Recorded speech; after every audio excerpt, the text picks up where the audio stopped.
With a cathedral that dominates the skyline, medieval streets, and a riverside that invites you to slow down, Worcester offers the perfect blend of the past and present. So let's explore.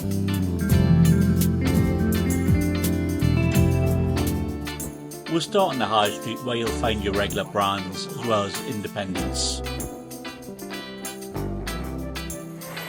One thing I enjoyed was just looking up and just checking out the various different types of architecture.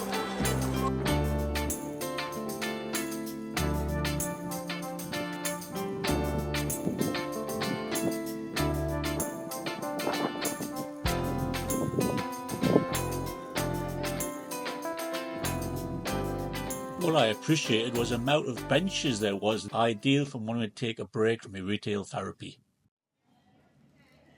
In the middle of the High Street you'll find the Guildhall, which was opened in 1723. On either side of the entrance you'll see statues of King Charles I and King Charles II. Connecting Broad Street to the High Street you'll find Chapel Walk. Here you'll find a mixture of posh and not so posh brands. It also features this quite nice restaurant courtyard. Time for a bit of culture. Welcome to Worcester Cathedral. This cathedral dates back to 1008.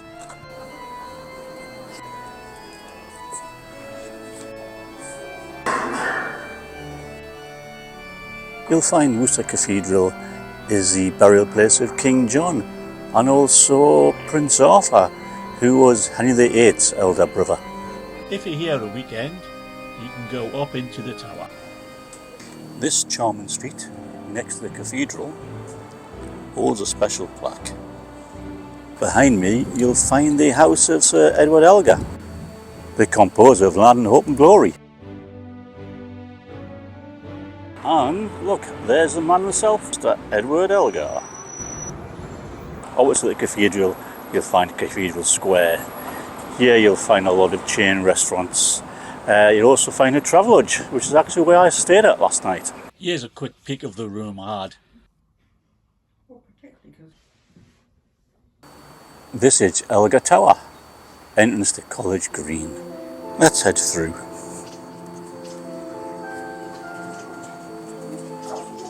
The green sits at the side of the cathedral.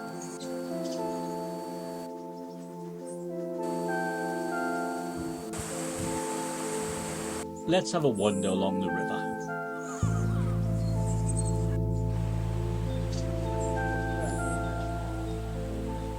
I've never seen so many swans in one place. Why not take the opportunity to grab an ice cream or something more refreshing? One look back before we head back into the city. We're now crossing Bridge Street on our way to our next destination. This is Friar Street and it contains some of the most oldest buildings in the city. This is the Cardinal's Hat, the city's oldest pub, and has been around since the 18th century in this form.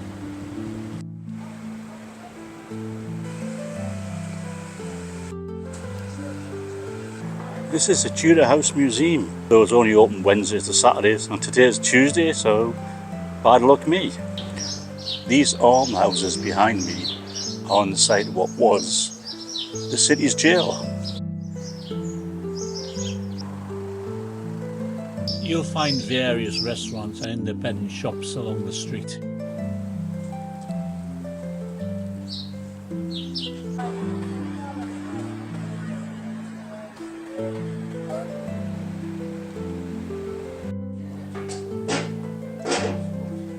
Across from Friar Street you'll find New Street.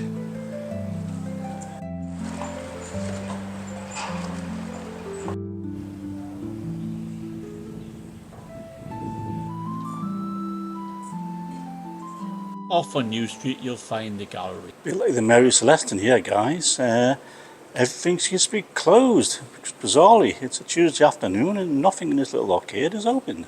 Well, apart from this nail bar.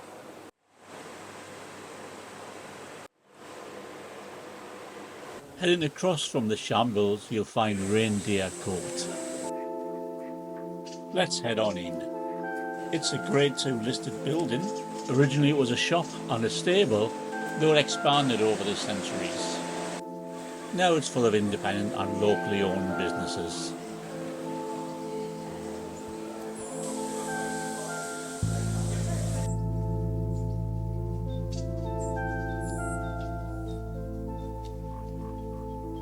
So this is the end of our tour of Worcester, and as always, comment, like and subscribe, and I'll catch you in the next video.